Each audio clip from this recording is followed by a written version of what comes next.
이번 시간은 경보 설비에 관한 시간입니다. 기출문제를 확인해 보니 18년도 시험 문제에서 열 감지기 종류에 대한 문제가 나왔었고요. 또 전반적으로 출제가 굉장히 많이 되는 부분입니다. 주로 감지기라든지 수신기 이런 부분에 대해서 문제가 잘 거론되고 있는데 문제를 한번 보도록 그렇게 하겠습니다. 먼저 열감지기의 종류가 아닌 것은 했습니다. 그죠? 자동화재 탐지 설비를 구성하는 구성 요소 중에서 가장 중요한 부분이 감지기라고 할 수 있는데, 감지기는 화재가 발생했을 때 발생될 수 있는 열이라든지 연기 여러 가지 이제 그 연소 부산물에 대해서 감지를 하는 것을 감지기라 그럽니다. 그 중에서 화재로 인한 열을 감지하는 것을 열감지기라 그럽니다. 열감지기.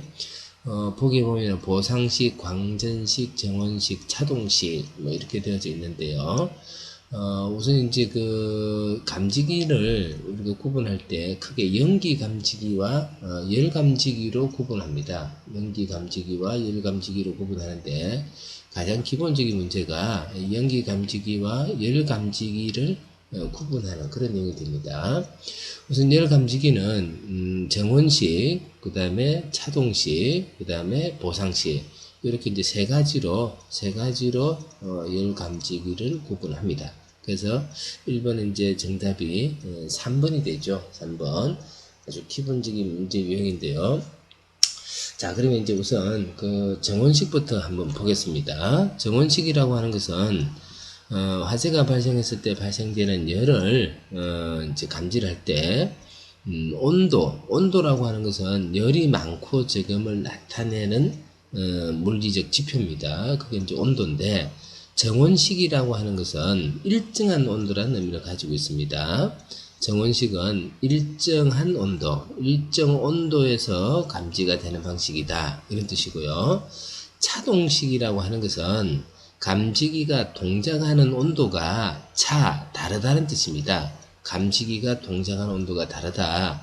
그러면 동작하는 온도가 일정 온도가 아니면 어떻게 감지를 하느냐 하면은, 왜냐면 온도 상승률에 따라서 감지를 하는 거죠. 온도가 몇 도가 올라갔느냐, 이렇게 이제 감지를 하는 겁니다. 그럼 이제 차동식이다, 이렇게 얘기하죠. 그러면 이제 보상식은 어떠냐 하면은, 보상식은 차동성과 정원식을 다 가지고 있는 겁니다. 차동식과 정원식의 성질을 다 가지고 있는 게 보상식이라고 할 수가 있습니다. 그래서 낮은 온도에서는 온도 상승률에 따라서 감지가 되고요. 다음에 그리고 나서 정해진 온도가 되면 또 동작이 될 수 있는 그런 감지기를 보상식이다, 이렇게 표현합니다. 그래서 열 감지기 종류는 세 가지입니다. 차동식, 정원식, 보상식.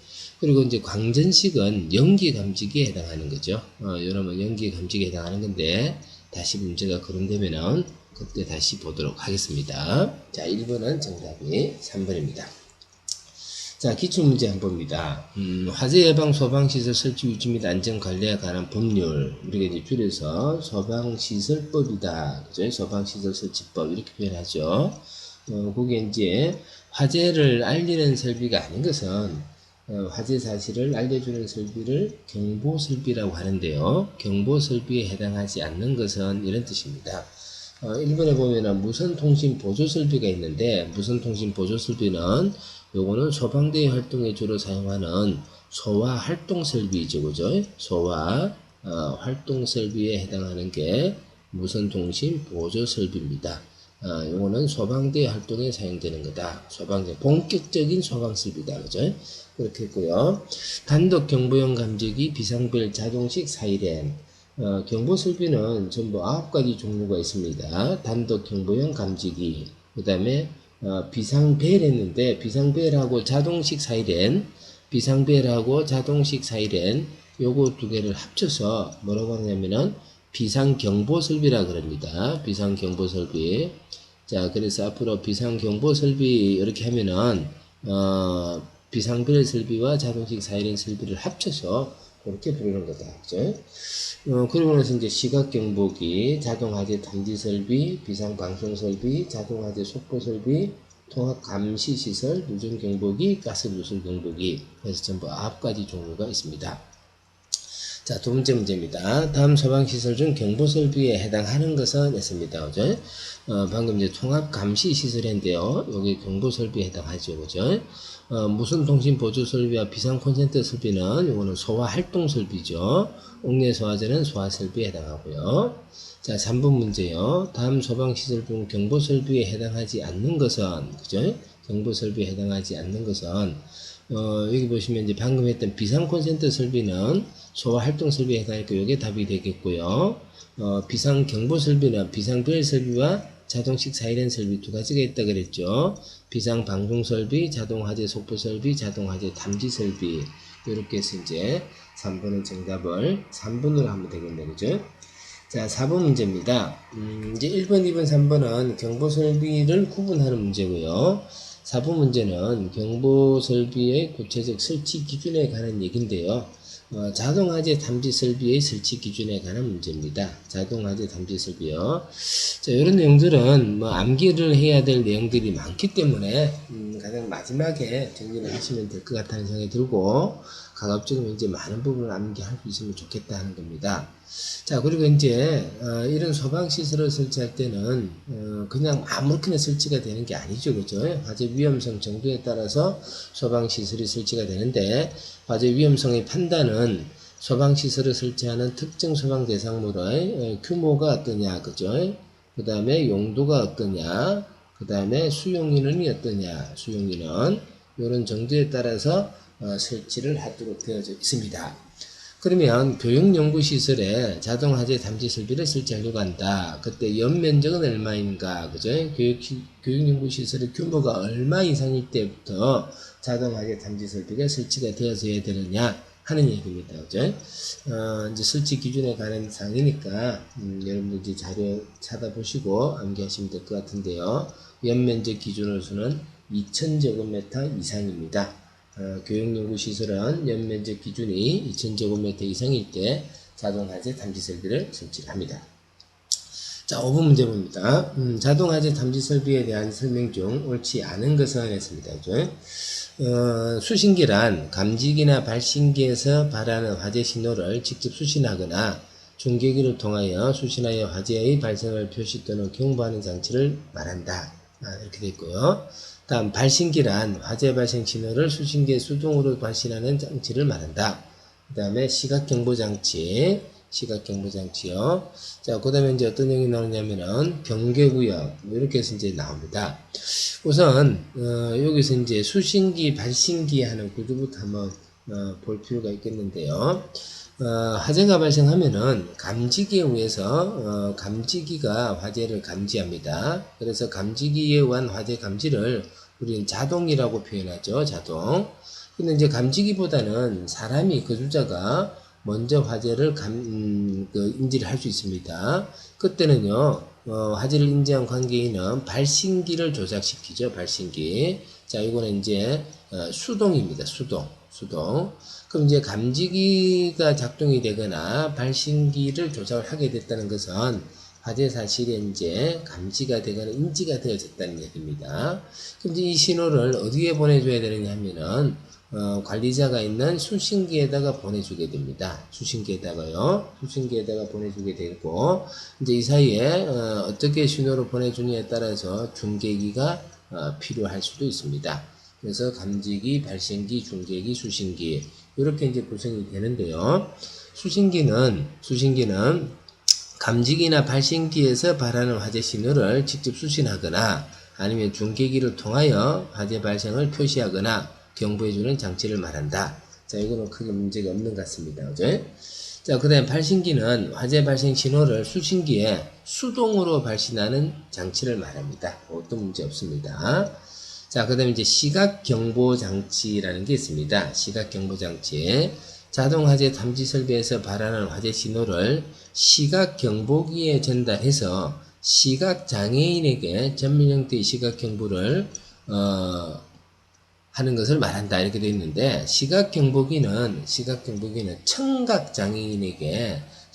청각장애인에게 전멸 형태의 시각 정보를 주는 거죠. 청각. 그러면 이제 우리가 눈으로 보는 거하고 귀로 듣는 거하고요. 어떤 차이가 있느냐 그죠? 눈으로 보는 거하고 귀로 듣는 거 소리하고 빛에 관한 얘기인데 빛은요, 물질이 차단되면 어때요? 통과되지 못하죠, 그죠? 못하기 때문에 볼 수가 없습니다.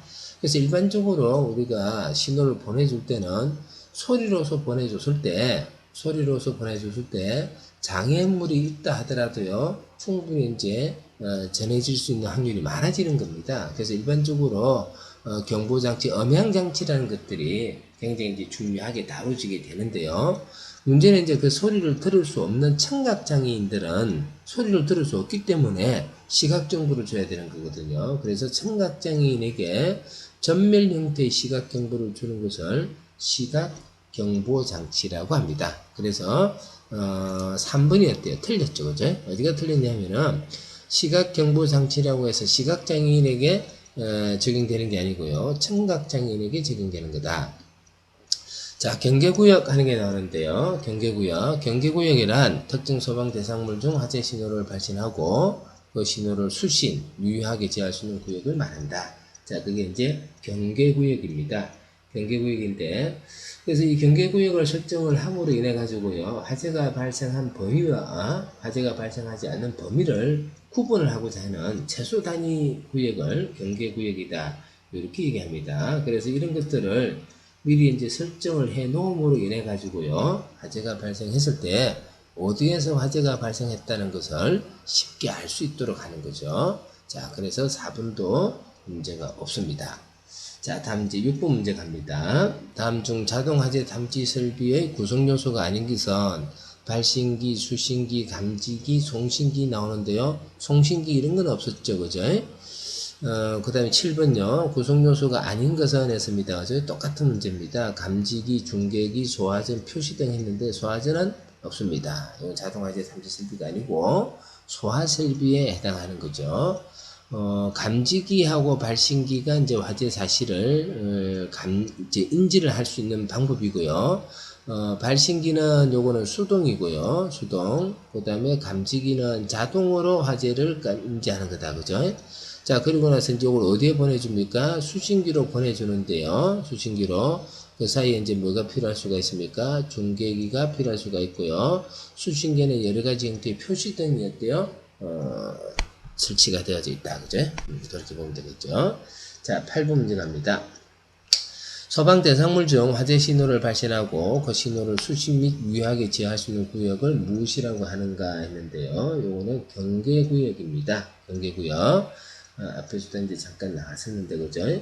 화재 신호를 발신하고 그 신호를 수신하고 유효하게 제어할 수 있는 범위, 그죠?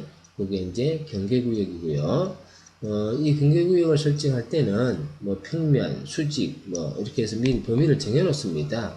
범위를 정해놓고 그렇게 해야지만 화재가 발생했을 때 어디에서 화재가 발생했는지 그 위치를 쉽게 확인을 할 수가 있습니다. 그렇기 때문에 경계구역은 복잡하게 하는 게 아니고요. 아주 간단하게, 그 다음에 이제 실제로 기준으로 정해진 것보다 크게 해서는 안 되겠죠, 그죠? 그렇게 이제 보면 되겠고요. 따라서 이제 9번하고 10번 문제 보면은 경계구역의 설정 기준에 관한 문제가 나옵니다. 이거는 화재 안전 기준에 정해져 있는 내용이 되겠고요. 그것도 이제 문제가 잘 거론됩니다. 지금까지 이제 문제가 거론되어졌던 적이 있는 것 같고요. 자, 9번 문제 봅니다. 자동화재 탐지 설비의 경계구역 설정 기준에 관한 설명 중 틀린 것은 했습니다. 하나의 경계구역이 2개 이상 건축물에 미치지 아니하도록 해야 된다. 경계구역은 하나의 건축물로서만 설정이 됩니다. 2개 이상 건축물에 미치지 않도록 해야 되겠고요. 또 하나의 경계구역은 2개 이상의 층에 미치지 않도록 합니다. 하나의 경계구역은 하나의 층에만 적용을 합니다. 그런데 이제 여기는 화재 안전 기준을 보면요, 예외 규정이 있습니다. 여기는 예외 규정이 있는데요. 다만 500제곱미터 이하의 범위 안에서 2개의 층을 하나의 경계구역으로 할 수가 있다. 면적 기준이 500제곱미터. 500제곱미터 범위 안에서는 두 개의 층을 하나의 경계구역으로 할 수가 있습니다. 규모가 크지 않기 때문에 두 개의 층이라 하더라도 쉽게 화재가 발생한 층을 구분을 할 수 있을 것이다 하는 얘기입니다. 그래서 그 기준이 500제곱미터입니다. 하나의 경계구역의 면적은 600제곱미터 이하로 하고요. 한 변의 길이는 30m 이하로 해야 된다는데 한 변의 길이는 30m가 아니고요. 50m 이하로 합니다. 50m 이하로요. 그래서 옳지 않은 것은 틀린 것을 했기 때문에 3번이 정답이 됩니다. 자, 그 다음에 지하구의 경우 하나의 경계구역의 길이는 700m 이하로 할 것 이렇게 되어 있습니다.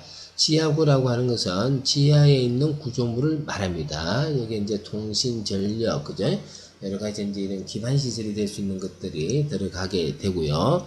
지하구라고도 하고요. 지하 공동구라고도 표현하는데요. 소방에서는 지하구라고 하죠. 지하구요. 그래서 그거는 길이가 700m 이하가 되어져야 됩니다. 그래서 이 9번은 경계구역 설정 기준에 관한 내용인데, 이런 건 이제 최근 16년도 간부부생 시험 문제도 나왔고요.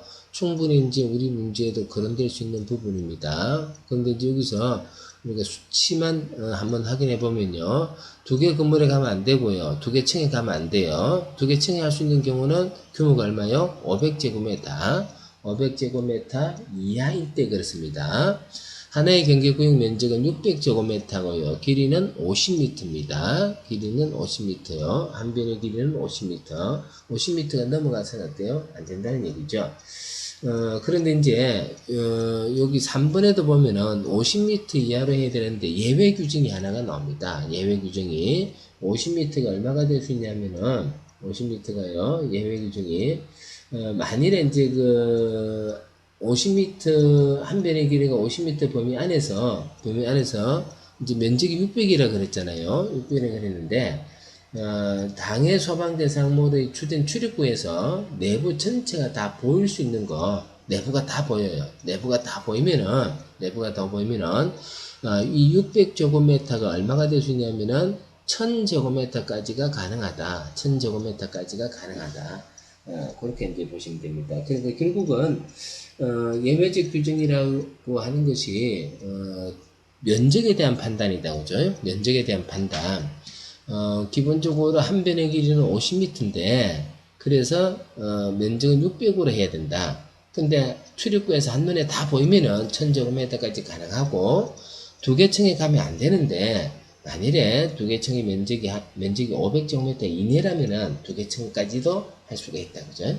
자, 그렇게 하면은 이제 기준에 대한 설명이 다 되어진 것입니다. 경계구역의 설정 기준요. 이제 10번을 통해서 한번 확인해 봅니다. 두 개 이상 건물에 미치지 않아야 되겠고요. 두 개 이상 층에 미치지 않아야 되겠고요. 두 개 층을 하나의 구역을 하려면은 면적 기준이 얼마요? 500이야. 그죠? 자, 그 다음 하나의 경계구역 면적 500이 아니고 얼마요? 600이죠. 600이고요. 한 변의 길이는 50m입니다. 그런데 출입구에서 한눈에 다 보이면요. 이 600이 얼마까지 가능해요? 1000제곱미터까지 가능하다. 그죠? 지하구는 700이다. 그죠? 자, 그래서 이제 10번 같은 문제 유형은요, 출제가 잘 될 수 있으니까 확인을 해두면 좋겠다. 그죠? 자, 다음 이제 11번 문제로 갑니다. 11번 문제는 똑같은 문제가 이제 연속됩니다. 하나 자동화재 탐지 설비의 경계구역에서 지하구는 길이가 얼마가 돼야 되느냐? 지하구는 얼마였습니까? 700이죠. 그죠? 700. 자, 그럼 됐고요. 자, 그 다음에 이제 12번 문제입니다. 12번 문제는 수신기에 관한 문제입니다. 수신기에 관한 문제인데, 수신기는 이제 P형하고요, R형, 이렇게 수신기 두 가지가 있는데, 주로 이제 그 P형과 R형에 대해서 이제 구분을 하는 내용이고요.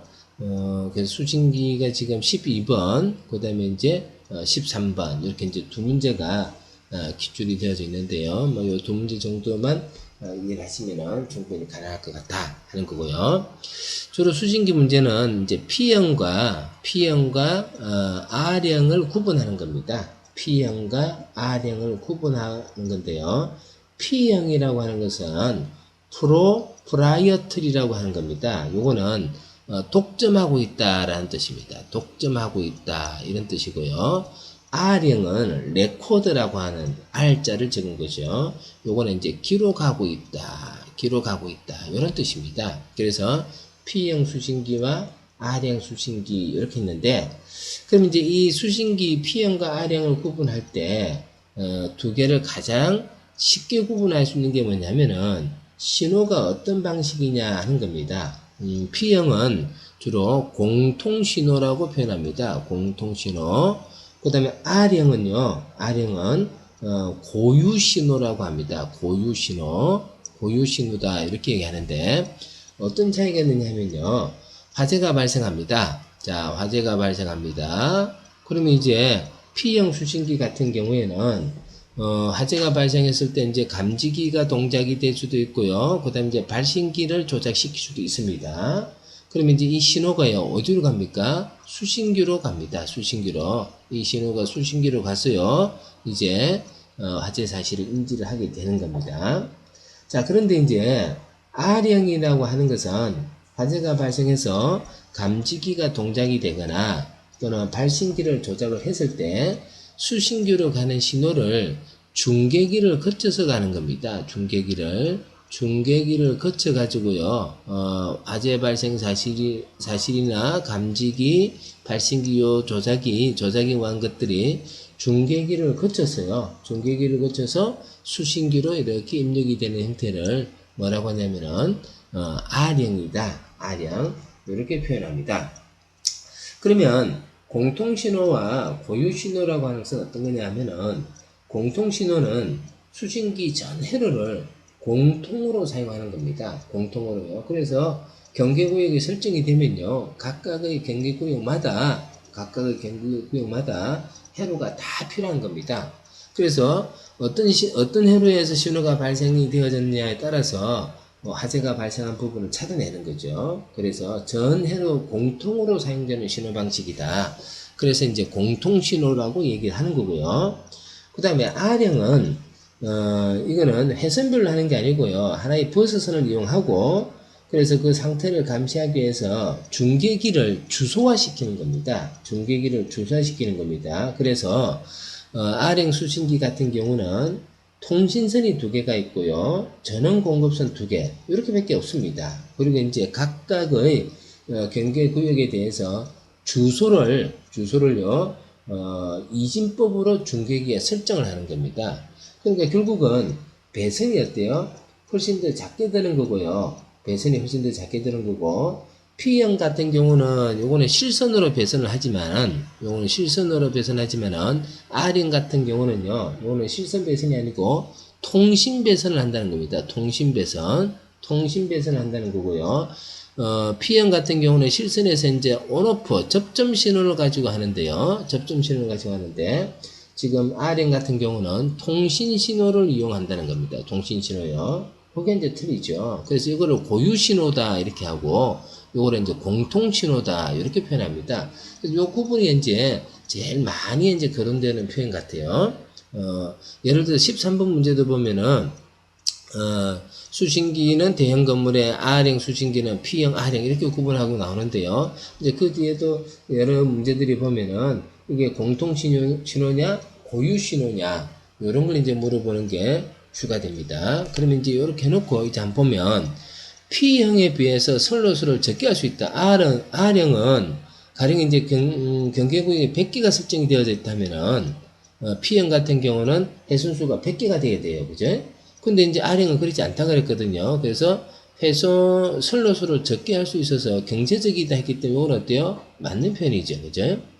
그 다음에 P형 수신기보다 선로의 길이를 길게 할 수 있다. P형 수신보다 선로의 길이를 길게 할 수 있다. 요건 어때요? 선로 길이를 길게 할 수 있죠. 그죠? 선로 수는 적어지고 길이는 어때요? 길어지는 거죠. 길게 할 수 있고요. 그 다음에 이제 R형 수신기는 P형에 비해서 신호의 전달이 확실하지 않다 했는데 신호의 전달이 명확합니다. 그래서 3번이 어때요? 틀렸고요. R형 수신기는 화재 발생 시 숫자로 표시가 될 수 있고요. 이진법으로 구분되니까. 그 다음에 정설 또는 이설이 비교적 용이합니다. 그래서 R형 수신기의 특성에서 옳지 않은 것 했을 때 3번이 어때요? 틀렸습니다. 3번이 틀렸는데, 그래서, P형과 R형, 이렇게 이제 구분해 보면 되겠고요. 13번 문제를 한 번 더 확인해 봅니다. 자동화재 탐지 설비 수신기 설치 기준에 대한 설명 중 틀린 것은, P형 수신기는 대형 건물에, R형 수신기는 소형 건물에 설치가 된다 했습니다. 그죠? 그러면 이제, 해선수가, 가령 P형 같은 경우는 경계구역마다 해선수가 다 필요하기 때문에, 대형으로 갈수록요, 해선이 어때요? 많아지죠, 그죠? 그래서 주로 P형 같은 경우는 설치가 되는 게, 소형 건축물에 설치가 됩니다. 반면에 이제 R형 같은 경우는 대형 건물에, 대규모 건물에 어때요? 설치가 되는 거죠, 그죠? 그래서 적용 대상이 P형은 소규모고요, R형은 중규모 이상입니다. 그래서 요게 지금 바뀌어져 있죠? 요게 지금 바뀌어져 있습니다. 그래서 이거 틀렸습니다. 요게 답입니다. 수신기가 설치된 장소에는 경계구역 일람도를 비치해야 되겠고요.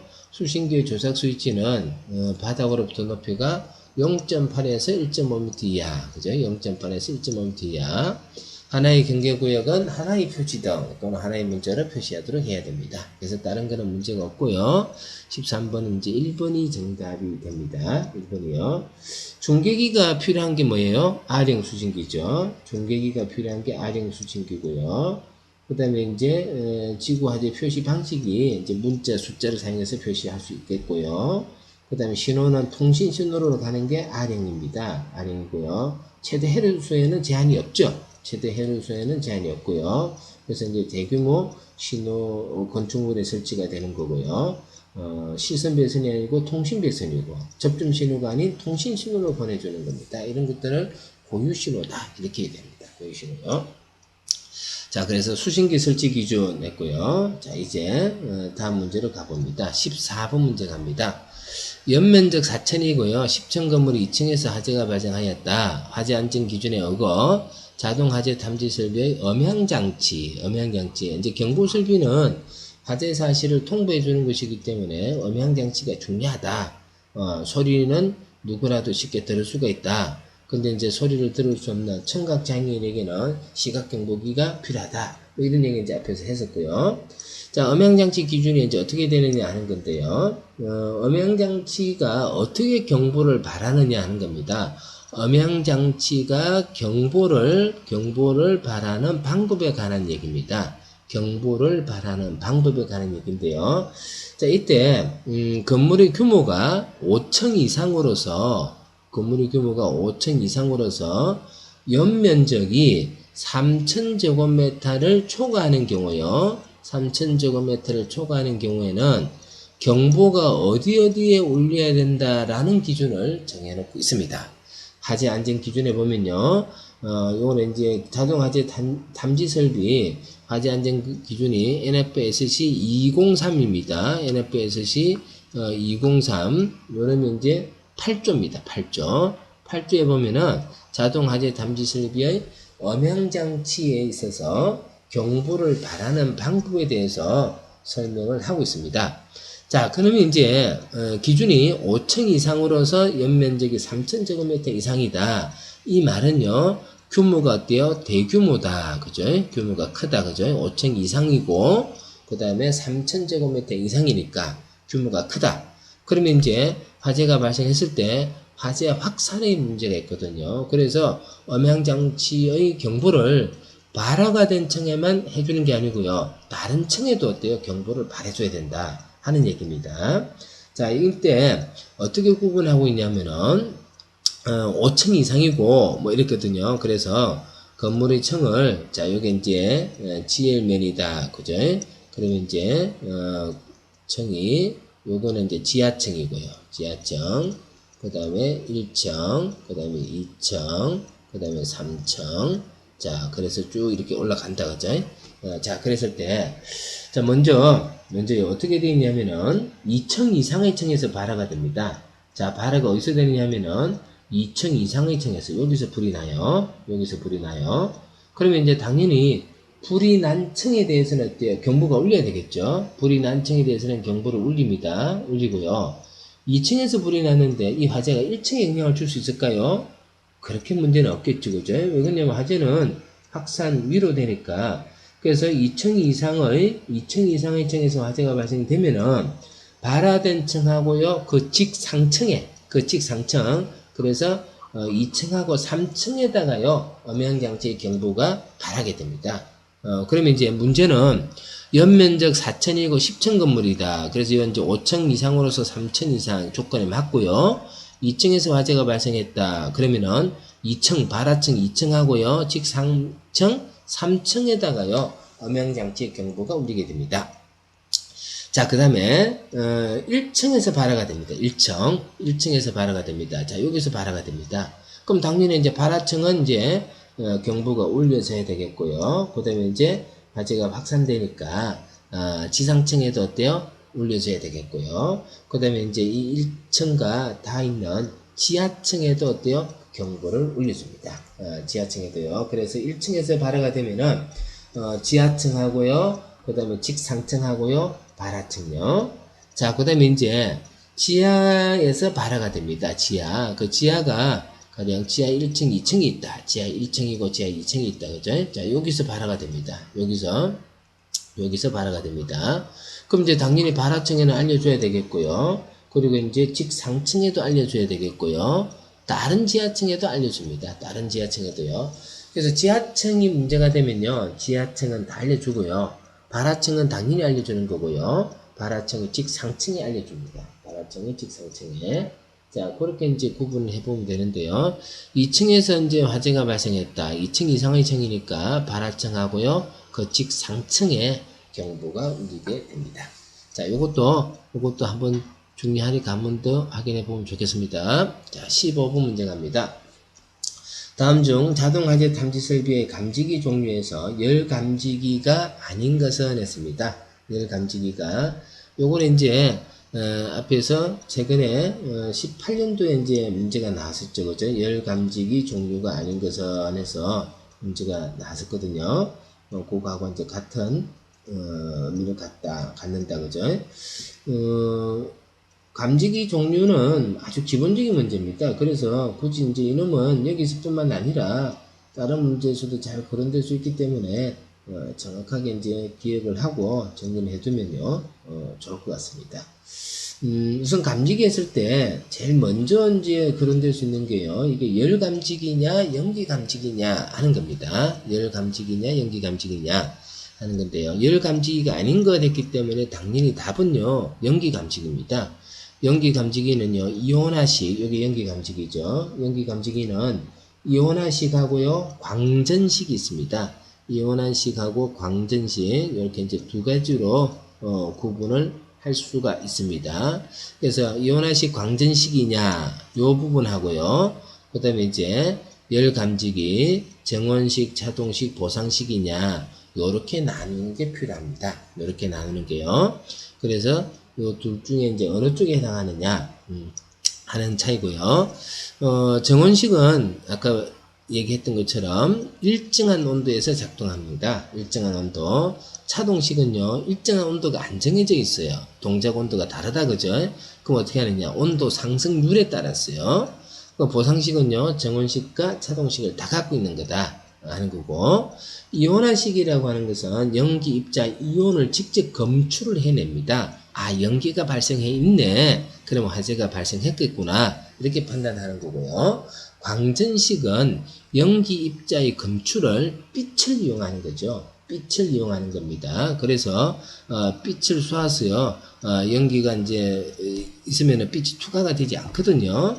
그래서 빛의 양이 이제 줄어드는 것에 대해서 연기가 지금 발생해서 빛을 우리가 많이 확인할 수 없겠구나. 그렇게 이제 판단하는 게 광전식입니다. 그래서 감지 방식에 따라서 연기 감지기는 이온화식과 광전식이 있고요. 열 감지기는요, 차동식, 정원식, 보상식 이렇게 구분을 하고 있다. 그죠? 자, 그래서 15번요. 자, 다음에 이제 16번 한가 봅니다. 자동화재 탐지 설비에서 열 감지기의 종류가 아닌 것은 했는데, 뭐 어쨌든요, 여러 형태로 문제가 나왔지만 기본적으로 열 감지기냐 연기 감지기냐 하는 겁니다. 그죠? 그러면 이제 열 감지기 했을 때 연기 감지기가 답이 돼야 되거든요. 아닌 것 했으니까 이온식하고 광전식이 있었죠. 그죠? 자, 어느 게 답이 됩니까? 이온이 보이는 게 몇 번이요? 2번이죠. 그죠? 이게 답입니다. 이온 전류가 변화하여 작용하는 것. 이렇게 했는데요. 이게 이제 답이 되는 거고요. 열 감지기는 어떻게 이제 열을 감지하느냐에 따라서 열 기전력을 이용하기도 하고요. 또는 공기 팽창을 이용하기도 하고요. 그 다음에 이제 뭐 열 효과 누적 뭐 이렇게도 이제 하게 되는 여러 가지 형태로 이제 다시 구분할 수가 있습니다. 설치 방법에 따라서요. 또는 이제 공기의 열 팽창이냐, 금속 열 팽창이냐, 또는 열전대를 이용하느냐, 아니면 열 반도체를 이용하느냐, 이런 여러 가지 이제 내용들이 거론되지만은, 그까지는 뭐 그렇게 문제가 되지 않은 것 같고요. 일단은 이온식하고요, 이온화식하고 광전식, 이온화식하고, 광전식, 요 두 개의 구분은 명확하게 하면은 될 것 같다. 그죠? 그렇게 이제 보면 됩니다. 그래서 2번이 답이고요. 자, 17번 문제 한번 가봅니다. 주연도가 일정 상승률 했습니다. 일정 상승률. 그러면 정온식 아니죠. 그죠? 정온식은 정해진 온도, 일정한 온도 그랬거든요. 그럼 일정 상승률 하면요. 차동식 아니면 보상식이 될 수 있겠고요. 근데 보상식은 두 가지를 다 갖는다 했거든요. 그러니까 보상식도 아닌 것 같고요. 일정 상승률 이상에서 작동하는 것이다. 그 다음에 이제, 그럼 차동식 있는 게 두 가지가 있어요. 차동식, 스포트형이 있고요. 분포형이 있는데, 요거는 이제 감지기를 어떻게 설치를 하느냐에 따라서 구분을 하는 겁니다.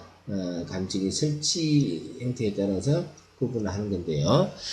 스포트형은요, 스팟, 그죠? 스팟이라고 하는 것은 요거는 일국수라는 뜻이죠. 일국수라는 뜻이고요. 분포는 이제 넓게 퍼져 있다는 거죠. 그래서 이제 넓은 범위라고 했기 때문에 스팟이 아니고 어때? 분포가 되겠죠. 그죠? 그래서 17번은 2번이 정답이 됩니다. 자, 그래서 17번 해서 이제 열 감지기요. 뭐, 최근 문제까지 해서 한 4문제 정도 고려이 되어졌네요. 18번 문제입니다. 화재 감지기 중에서 연기 감지기에 해당하는 것은 했습니다. 그죠? 현재 이건 이온화식하고 광전식을 찾으면 되죠. 그래서 4번이 답이 됩니다. 앞에 열 감지기에 해당하는 거하고 반대 개념의 문제이죠. 그죠? 다음 중 연기 감지기에 해당하는 것은 했는데요. 이것도 이제 이온식하고 광전식인데요. 그러면 이제 보세요. 어떤 느낌이 드느냐면은, 열 감지기는 차동식, 정온식, 보상식 세 가지가 있고요.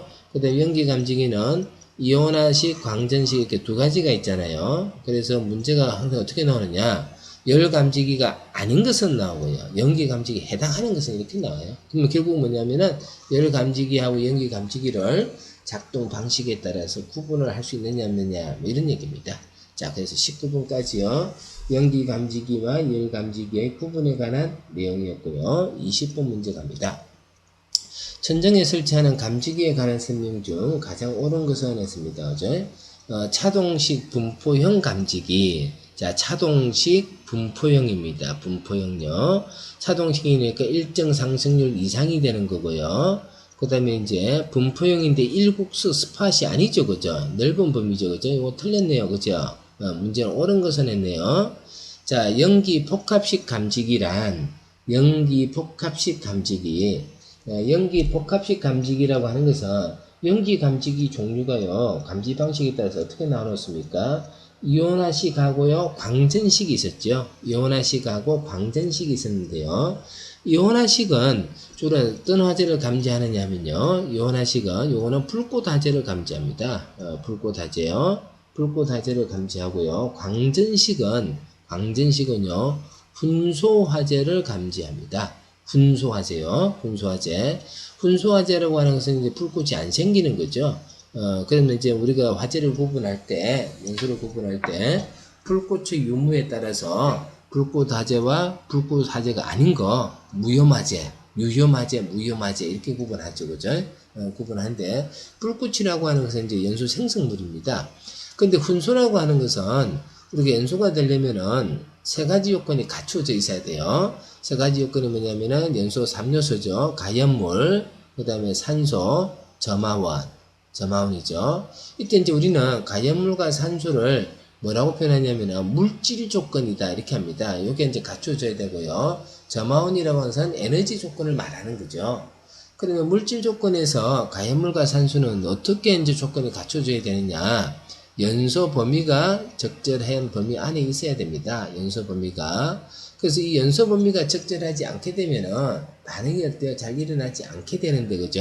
자, 그런 물질적 조건이 갖추어지지 않아서 연소가 충분히 일어나지 않는 화재를 뭐라고 그래요? 훈소 화재라 그럽니다. 훈소 화재요. 그래서 이 연기 복합형 화재 감지기에서 이온화식하고 광전식을 두 개를 같이 사용하는 거, 이거는 이제 화재 형태가 분소인지 불꽃인지 이게 이제 잘 구분이 안 될 때요. 그게 구분을 할 수가 없을 때, 그때 이제 적용하기 위한 게 연기 복합식 감지기입니다. 그러면 이 연기 복합식 감지기라고 하는 것은요, 이온화식하고 광전식 두 가지 감지 기능이 모두 작동될 때만 화재신호를 발하는 게 아니고, 그러면 이거 곤란하잖아요. 그래서 불꽃 화재일 때도 발생하고요, 작동이 되고요, 훈소 화재일 때도 작동이 되고요, 불꽃 화재, 훈소 화재가 다 일어나도 어때요? 작동이 되는 겁니다. 그래서 문제가 어디가 틀리냐면은 모두 작동될 때만 화재 신호를 발신한다는데 이게 틀렸어요. 그죠? 두 가지가 모두 동작이 되는 때도 발생하고요. 또 두 가지 중에 어느 하나가 발생이 되더라도 작동이 됩니다. 그래서 2번 틀렸습니다. 정원식 스포트형이었습니다. 주위 온도가 일정한 온도 하니까 정원식 맞아요. 그죠? 그 다음에 이제 스포트형 감지기 했는데요. 스포트라고 하는 것은 요거는 일국소의 화재 사실을 감지를 하는 거죠. 스포트는요. 근데 외관이 전선으로 되어져 있다 그랬습니다. 외관이 전선으로 되어져 있다. 그래서 이제 우리는 전선으로 되어져 있다라고 하는 것은요. 요거는 감지선을 말하죠. 그죠? 그래서 정원식은 스포트형하고요, 감지선형으로 구분합니다. 아까 차동식은요, 스포트형하고요, 분포형으로 나눴고요. 그 다음에 정원식은 스포트형이 있고요, 감지선형. 자, 요거는 외관이 전선으로 되어 있는 감지기를 말합니다. 이렇게 두 가지로 나눕니다. 그래서 3번도 틀렸죠, 그죠? 자, 4번 갑니다. 공기관식 분포형 감지기는 감지하고자 하는 장소에 공기관을 설치합니다. 감지하고자 하는 장소에 공기관을 설치하고요. 화재가 발생하면 공기관 내에 공기가 팽창해서 검출부의 다이어프럼을 밀어서 접점이 붙어서 동작을 하게 됩니다. 그죠? 그래서 4번이 이제 정답이 되는데, 아주 오래전에 나왔던 문제인데요. 조금 이제 수정을 해서 이렇게 확인해 봤습니다. 다시 정리를 해보면요. 차동식은 스포트형 분포형이 있고요. 그 다음에 정원식은요, 스포트형 감지선형이 있습니다. 스포트형은 어떤 부분에만 대해서 판단하는 거고요. 분포형은 넓은 범위에서 판단하는 겁니다. 차동식은요, 일정 상승률 이상이 됐을 때 동작이 되는 거고, 정원식은요, 일정한 온도에서 동작이 되는 겁니다. 연기 복합형이라고 하는 것은 이온식과요, 그 다음에 광전식 두 가지를 다 감지할 수도 있는 게 뭡니까? 복합식입니다. 그러면 열복합식도 있겠네요. 그죠? 열복합식은요, 차동식하고요, 정원식의 기능을 다 가지고 있는 겁니다. 차동식과 정원식의 기능을 다 가지고 있는 겁니다. 그러면은 열복합형하고요, 또 요것도 한 구분해 봐야 되겠네요. 열복합형 하는 거 하고요, 그 다음에 또 뭐가 있냐면은 보상식이 있습니다. 보상식. 요거 두 개는 이제 어떻게 다르냐, 그죠? 열복합형, 보상식 두 개는 어떻게 다르냐? 보상식은 아까 그렇게 했었습니다. 낮은 온도에서는 이제 차동성을 가지고 있다가 정해진 온도가 되면 이제 작동하는 방식입니다.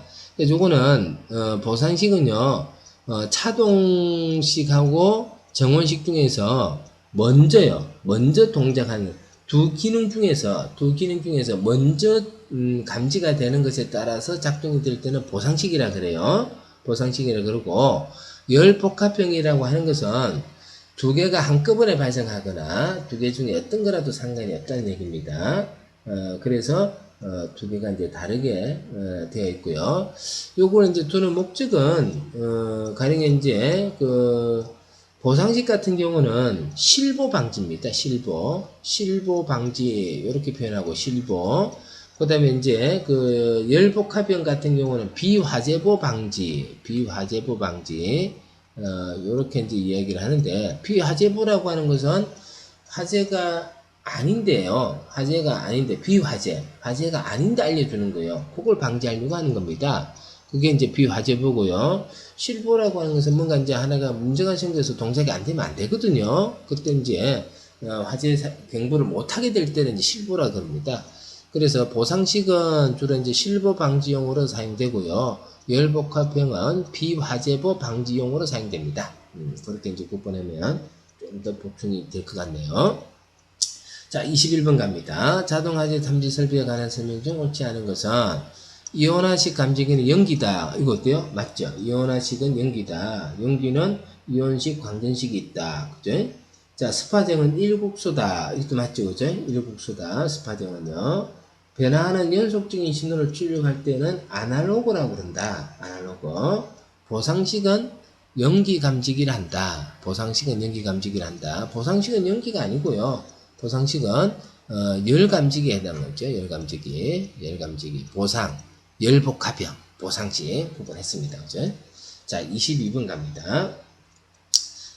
자동화재 탐지 설비에 있어서 연기 감지기 설치 기준으로 틀린 것을 했습니다. 이때 이제 화재 안전 기준에 나와 있는 기준이고요. 천장 또는 반자 부근에 배기구가 있는 경우는 그 부분에 설치를 합니다. 그 다음에 감지기는 벽이나 또는 포로부터 0.6m 이상 떨어진 곳에 설치하고요.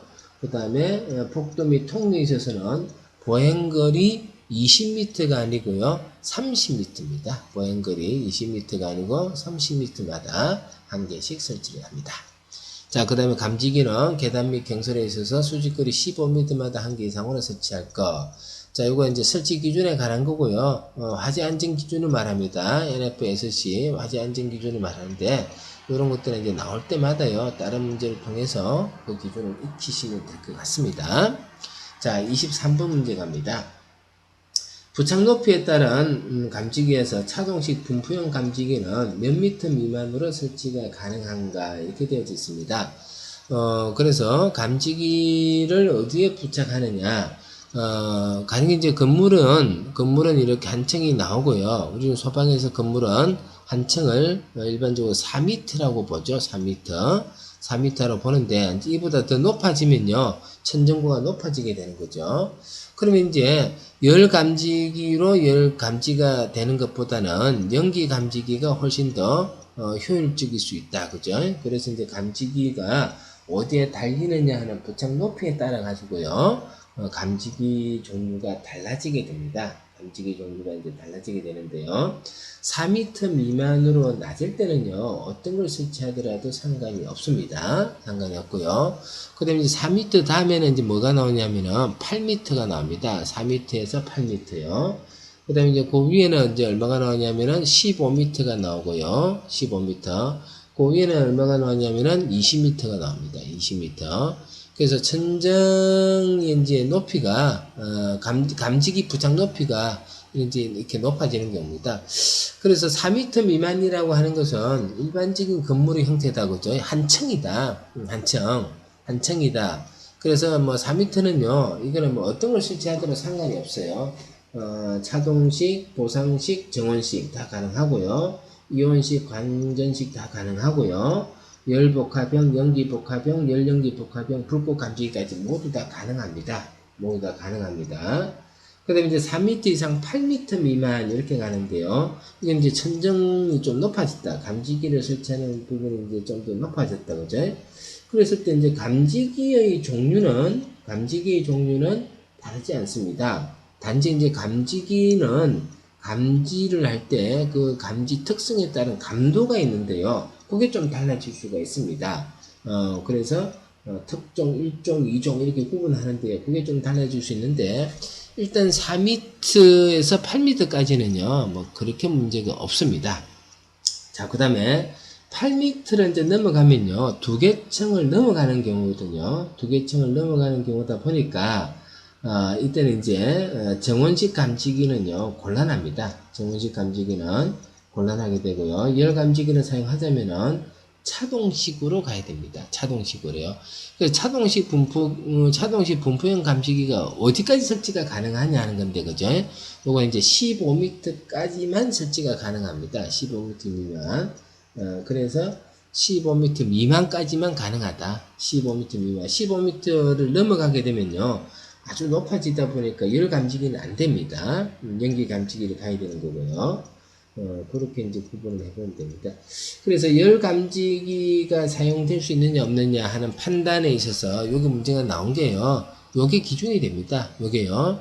그래서 15m 미만 넘어가는 경우는 이제 열 감지기가 안 되는 겁니다. 그래서 요 위로는 열 감지기는 안 되는 거고요. 열 감지기는 안 되는 거. 여기는 이제 차동식은 가능하다. 차동식은. 그래서 이제 요게 이제 기준이 된 겁니다. 15m요. 이것도 이제 나중에 기준을 한 번 더 여러분들이 확인해 보시면 좋을 것 같네요. 자, 24번입니다. 다음 자동화재 탐지 설비에 대한 설명으로 옳은 것은 했습니다. P형 수신기는 공통신호, 그 다음에 이제 R형 수신기는 고유신호. 어떻습니까? 이거는? 맞죠? 그죠? P형은 공통, R형은 고유신호, 중계기가 있는 게 R형이다. 그죠? 발신기 스위치는요, 0.8에서 1.5m 이하 높이에 설치한다. 발신기의 스위치가 어디에 설치가 되느냐, 이렇게 되어 있는데요. 발신기 스위치는, 발신기 조작 스위치를 말합니다. 조작 스위치는요, 바닥으로부터 0.8m 이상, 그 다음에 1.5m 이하 높이에 설치할 것. 이것도 문제가 없네요. P형은 공통신호 방식이고요. 그 다음에 발신기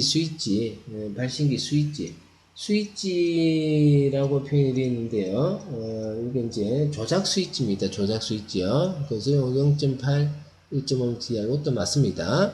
자, 음향장치는 전격 전압의 80% 전압에서 음향을 발할 수 있어야 되겠다.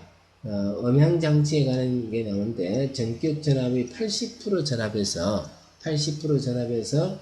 신호를 발생할 수 있어야 된다. 이것도 맞고요. 그 다음에 이제 주 음향장치는 수신기 내부 또는 그 직근에 설치가 되어야 된다. 그래서 주 음향장치에 관한 얘기인데요. 주 음향장치는 수신기의 내부나 또는요 그 직근에 설치가 되어야 됩니다. 그래서 음향장치뿐만 아니라, 전체적으로 이제 자동화재 탐지 설비, 구성에 대해서 문제가, 나왔는데요. 여기서는 지금, 이제 뒤에 보면은 비상경보 설비하고요, 뭐 그런 얘기도 이제 나오는데, 여기서는 지금 문제가, 잘 못된 것 같네요. 정리가 잘 못된 것 같네요. 그래서 24번은 제가 다 이제 옳은 걸로 이렇게 판단을 해보면 좋겠습니다. 자, 그 다음에 25번 갑니다. 25번요. 다음은 비상경보 설비의 설치 기준에 대한 설명이다. 비상경보 설비요. 비상경보 설비도 이제 경보 설비에 해당하는 거죠. 비상경보 설치 기준에 대한 설명이다. 옳지 않은 것은 지구 음향장치는 수평거리 25m 이내가 되어야 된다. 25m 이내가 되어야 되죠. 발신기의 조작 스위치는 0.8에서 1.2m다. 요게 틀렸네요. 요게 틀렸습니다. 1.2m가 아니고요. 1.5m, 그죠? 1.5m. 자, 그렇게 해야 되겠고요. 그 다음에 이제 음향장치의 용량은 부착된 음향장치의 중심으로 1m 떨어진 위치에서 90dB 이상이 되도록 해야 되겠다. 그죠? 1m 떨어진 위치에서 90dB 이상이 되어야 되겠다. 자, 그 다음에 음향장치는 전격전압 80%에서도 음향을 발할 수 있어야 되겠다. 자, 아무튼 문제가 있겠고요. 그 다음에 이제 26번 문제는 비상방송설비 음향장치입니다. 음향장치는 90% 전압에서도 음향을 발할 수 있어야 되겠다. 이렇게 했는데 90%가 아니고 80%요. 80%. 그 80% 전압이 좀 떨어져도 어때요? 이게 동작하는 데는 문제가 없어야 된다. 그리고 이제 전력은요, 전류 곱하기 전압으로 이제 나타냈죠. 그죠? 근데 전압이 떨어지게 되면 어떻게 됩니까? 전압이 떨어지게 되면은 전력은 어때요? 작아지게 되는 거죠. 그래서 일을 못하게 될 수도 있다. 근데 이제 80%까지 떨어져도요, 문제가 없어야 되겠다, 하는 거고요. 자, 그 다음에 이제 확성기는 수평거리 30m 이하가 되도록 해야 되겠다 했습니다. 그죠? 확성기는 수평거리 25m 이하입니다. 요거 이제 25m 이하요. 요거는 확성기입니다. 확성기. 그 다음에 이제 확성기 음성 입력은 실내의 경우요, 4마트 이상이 돼야 되겠다 했는데, 음성 입력은 원래 이제 4마트 이상이 돼야 되는 거고요.